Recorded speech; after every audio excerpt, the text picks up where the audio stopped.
여러분, 우리는 세상을 살면서 사람을 평가할 때 여러 가지 기준을 사용합니다. 학력이 높은가, 돈이 많은가, 집안이 좋은가, 사회적 지위가 높은가. 그래서 어떤 사람은 이렇게 말합니다. 나는 많이 배우지 못했습니다. 나는 집안이 좋지 않습니다. 나는 수행을 늦게 시작했습니다. 그래서 스스로 생각합니다. 나는 수행하기에 부족한 사람이다. 그러나 여러분, 부처님의 가르침은 전혀 다릅니다. 부처님은 사람을 출신이나 신분으로 평가하지 않으셨습니다. 부처님이 보신 것은 단 하나입니다. 그 사람이 어떻게 행동하느냐입니다. 초기경전에 보면 이런 말씀이 있습니다. 앙구따라니까야의 특징경에서 부처님은 이렇게 말씀하십니다. 어리석은 자도 행위로 드러나고 현명한 자도 행위로 드러난다. 왜 그렇습니까? 지혜라는 것은 머릿속에만 있는 것이 아니라 몸으로, 말로, 마음의 행위로 나타나기 때문입니다. 그래서 어떤 사람이 현명한지 어리석은지 알려면 그 사람의 지위나 학력을 볼 필요가 없습니다. 그 사람이 몸으로 어떻게 행동하는가, 말을 어떻게 하는가, 마음으로 무엇을 품는가, 이 세 가지를 보면 됩니다. 불교에서는 이것을 신구의 삼업이라고 합니다. 바로 이 삼업을 통해 어리석은 자와 현명한 자가 구분됩니다. 어리석은 자는 몸으로는 살생을 하고 도둑질을 하며 부정한 성행위를 합니다. 말로는 거짓을 말하고 이간질을 하고 욕설을 하고 쓸데없는 잡담을 늘어놓습니다. 마음으로는 탐욕을 품고 분노와 증오를 키우며 그릇된 견해를 고집합니다. 이렇게 못말 마음으로 악업을 짓는 자는 스스로 괴로움의 길을 걷게 됩니다. 반대로 현명한 자는 몸으로는 살생을 멀리하고 자비를 실천하며 정직하게 살아가고 청정한 삶을 지킵니다. 말로는 진실을 말하고 화합을 돕고 부드럽고 온화한 말을 하며 의미 있고 유익한 말을 합니다. 마음으로는 탐욕을 버리고 만족을 실천하며 자비와 사랑을 품고 올바른 견해를 확립합니다. 이렇게 못말 마음으로 선업을 짓는 자는 행복과 해탈의 길을 걷게 됩니다. 결국 부처님은 이렇게 말씀하시는 것입니다. 사람을 고귀하게 만드는 것은 태어난 집안이 아니라 몸과 말과 마음의 행위이다. 이 말씀은 당시 인도 사회에서는 매우 혁명적인 선언이었습니다. 왜냐하면 부처님 당시 인도는 철저한 카스트 계급 사회였기 때문입니다. 사람이 태어나는 순간 그 사람의 운명은 이미 결정되어 있었습니다. 귀족으로 태어나면 평생 귀족이고 천민으로 태어나면 평생 천민이었습니다. 그러나 부처님은 이 생각을 완전히 뒤집었습니다. 수타니파타 천한 사람의 경에서 부처님은 이렇게 말씀하셨습니다. 태어남으로 천한 사람이 되는 것이 아니고 태어남으로 귀족이 되는 것도 아니다. 행위로 천한 사람이 되고 행위로 귀족이 된다. 그리고 부처님은 이 가르침을 말로만 하신 것이 아니라 승가에서 실제로 실천하셨습니다.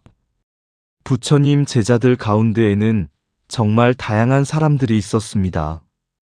귀족과 천민이 있었고 부자와 가난한 사람도 있었고 비구와 비구니도 있었고 젊은 사람과 늙은 사람도 있었습니다. 그리고 놀라운 사실이 있습니다. 해탈 앞에서는 그 모든 차이가 사라졌다는 것입니다. 왜냐하면 해탈을 결정하는 것은 출신이 아니라 행동이기 때문입니다. 예를 들어보겠습니다. 깨달음에는 지위가 중요하지 않습니다. 이발사 출신 우빨리가 출가하자 귀족들이 당황했습니다. 그러나 부처님은 지위보다 행위를 보셨습니다. 우빨리는 수행하여 결국 아라한이 되었습니다. 또한 천민이라고 해서 깨닫지 못하는 것도 아닙니다. 분유를 치우던 불가촉 천민 출신 수니타도 부처님을 만나 출가한 뒤 수행하여 아라한이 되었습니다. 그리고 깨달음에는 남녀 성별의 차이도 없습니다. 부처님 당시 인도 사회에서는 여성이 수행하기 어렵다고 생각했습니다. 그러나 부처님은 여성도 수행하여 완전한 해탈에 이를 수 있다고 말씀하셨습니다. 부처님의 이모이자 양모인 마하빠자빠띠 고따미가 여성 최초의 출가자가 되었고 아라한이 되었습니다. 그 이후 많은 여성 수행자들이 아라한이 되었습니다. 이것은 당시 사회에서는 매우 혁명적인 일이었습니다. 나이가 많아도 수행은 가능합니다. 그런데 어떤 사람은 나는 나이가 너무 많아 수행하기 어렵다라고 말합니다. 그러나 부처님 제자 가운데에는 80세에 출가해서 아라한이 된 사람이 있습니다. 그가 바로 바꿀라 존자입니다. 나이 많다고 수행을 포기할 필요는 없습니다. 반대로 나이가 어려도 수행에는 장애가 되지 않습니다. 부처님 제자 가운데에는 7세에 아라한이 된 수행자도 있습니다. 그가 바로 지의 제일인 사리뿌따의 동생 레와따입니다. 이 모든 사례가 우리에게 무엇을 보여줍니까?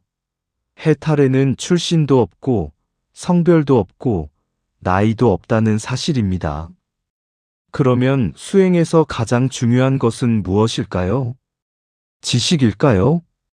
학력일까요? 아닙니다. 가장 중요한 것은 사띠 즉 알아차림입니다. 사띠란 무엇입니까? 지금 몸과 마음에서 일어나는 현상을 잊지 않고 알아차리는 것입니다. 왜 사띠가 지식과 학력보다 중요할까요?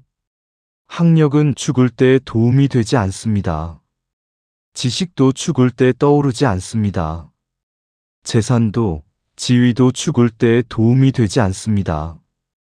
그러나 사띠는 다릅니다.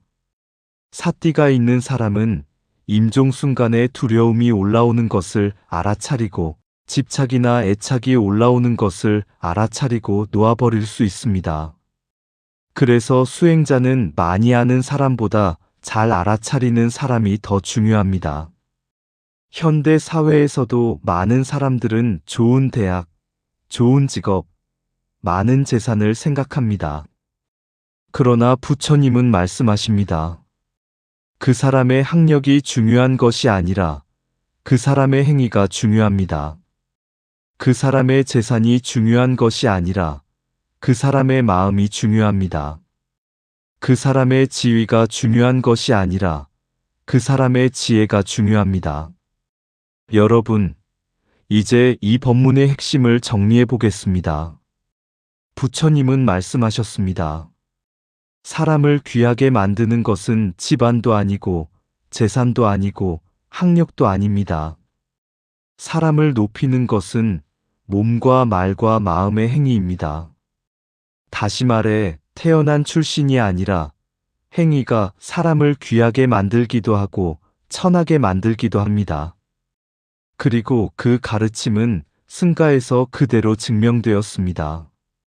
이발사였던 우팔리도 아라한이 되었고 천민이었던 수니타도 아라한이 되었고 여성 수행자들도 아라한이 되었고 80세 노인도 아라한이 되었고 7세 어린아이도 아라한이 되었습니다. 이 모든 사실이 우리에게 말해주는 것은 단 하나입니다. 성자가 되는 것은 출신이 아니라 행위입니다. 어리석은 사람도 행동 때문에 어리석어지고 현명한 사람도 행동 때문에 현명해집니다. 그리고 해탈 역시 마찬가지입니다. 지금 이 순간 알아차리는 사람이라면 누구든지 부처님이 가신 길을 걸어갈 수 있습니다. 그래서 우리는 확신을 가지고 말할 수 있습니다. 해탈 앞에서는 지위고와도 남녀노소도 없지만 사띠만 있으면 금생과 내생이 행복해지고 나아가 열반의 행복도 누릴 수 있습니다. 다음 시간에 뵙겠습니다.